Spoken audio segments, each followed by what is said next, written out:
Hey, how are you today? Welcome to my first video on Warhammer 2 Total War.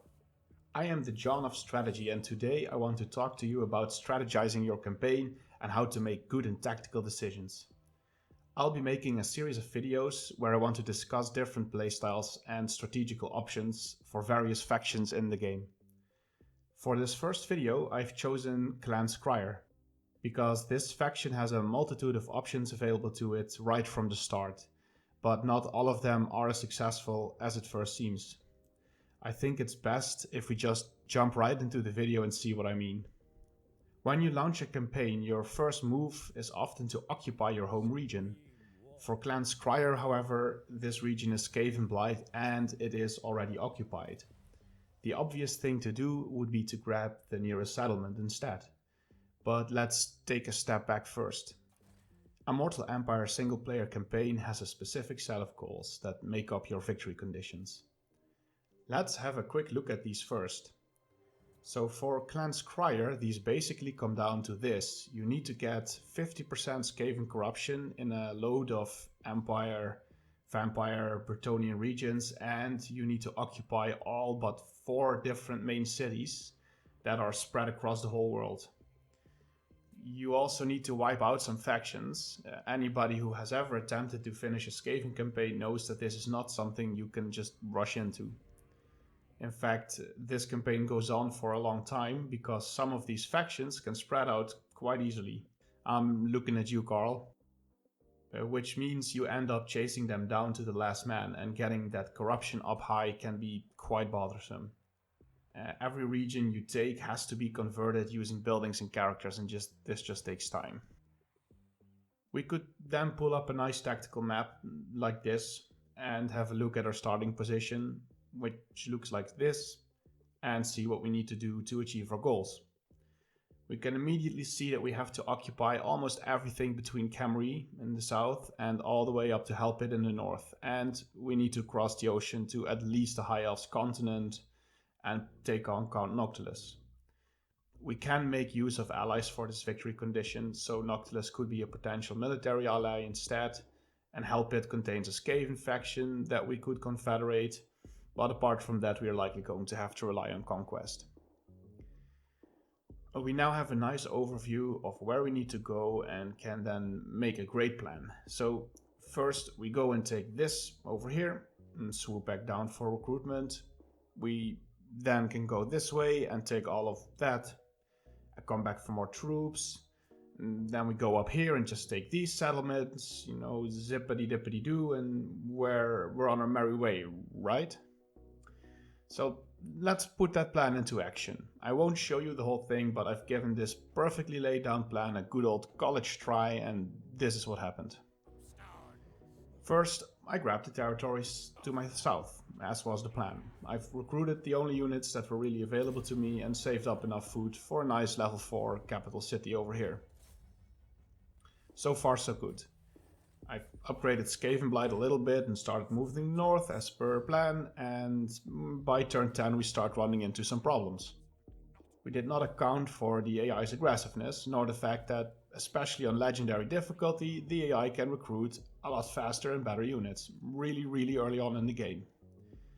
Which is why, by turn 10, I am now struggling to take Carcassonne City, that basically just holds peasants.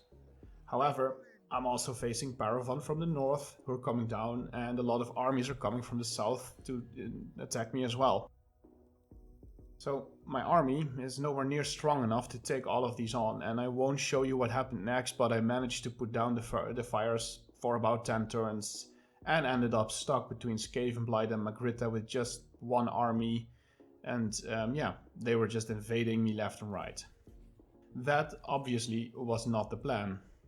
So the first thing to take away from this is the old saying, if you want to make Khorne laugh, tell him your best laid scheme, or something like that. Plans like this are almost entirely pointless. That's what I'm trying to say. Just one unpredictable action from an AI can basically void your entire timetable, and you're likely going to have to respond to unforeseen threats. But with that in mind, what could be a much better plan? Because although this particular plan was not very useful, having some sort of plan is still very good. You don't want to rush into things willy-nilly. I think it is important to accept that most campaigns in Warhammer 2 are going to take a lot of time to complete. The game has grown to a point where you can expect a campaign to last anywhere from 100 to maybe 300 turns if you actually want to achieve the long campaign victory, especially with the legendary Chaos Invasion settings.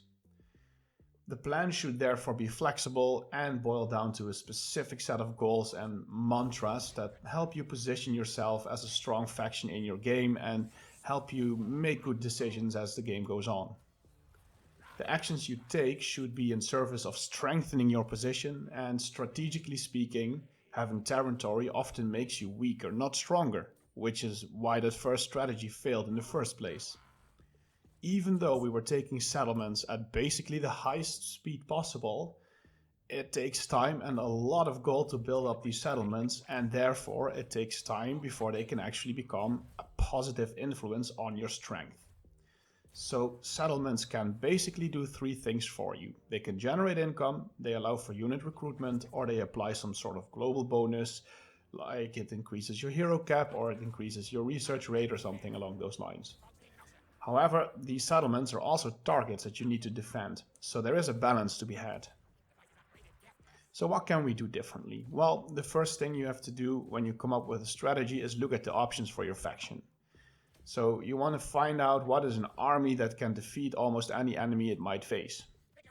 For the Skaven, there is a balanced stack that most players I know go for that is made up of a combination of Rattling guns, Warplock Jazzails, a couple of mortars, some catapults, engineers, and plague priests.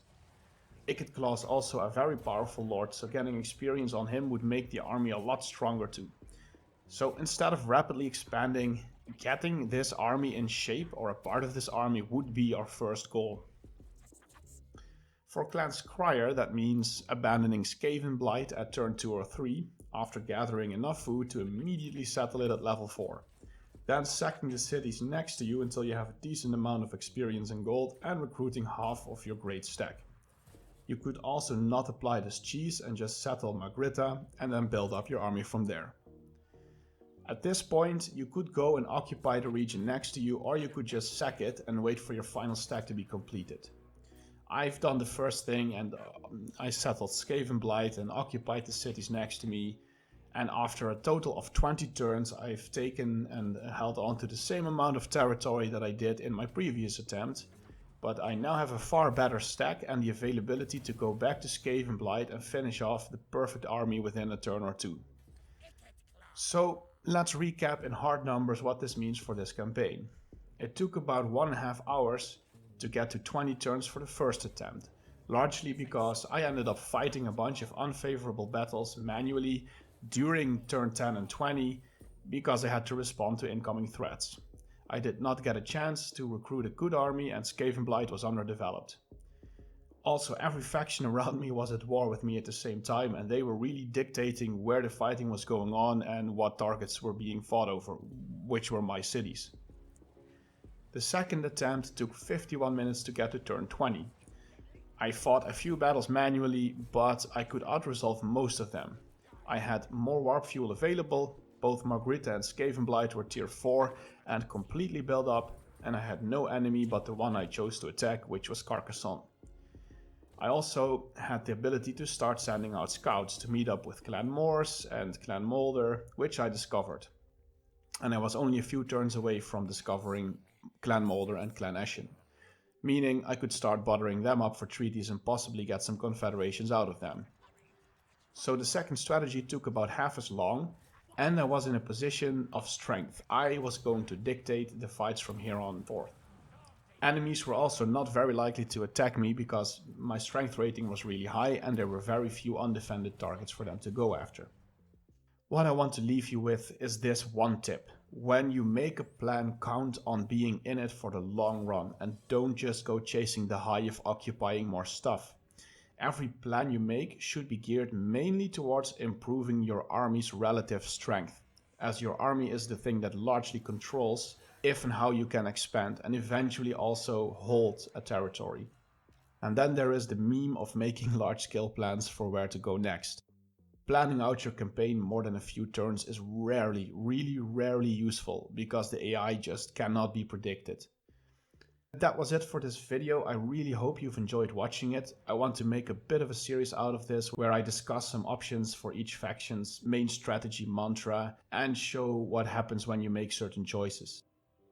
The next video will also be about Clan Skryre, where I discuss the use of Undercities versus occupying territory, tanking your reliability rating as I've done in this video by attacking the beastmen and what the impact of that decision can be, using food to upgrade new cities instead of letting them grow, recruiting either a few expensive weapon teams or recruiting loads and loads of slave armies with just a few good units in them, and a lot more of these choices that you can make with this amazing faction.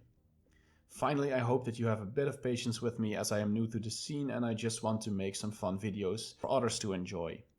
I have gathered loads of video ideas over the years, so don't forget to subscribe if you want to see more, and do leave a comment down below if you have an opinion on any of these strategies, or maybe you have a better one that I've missed.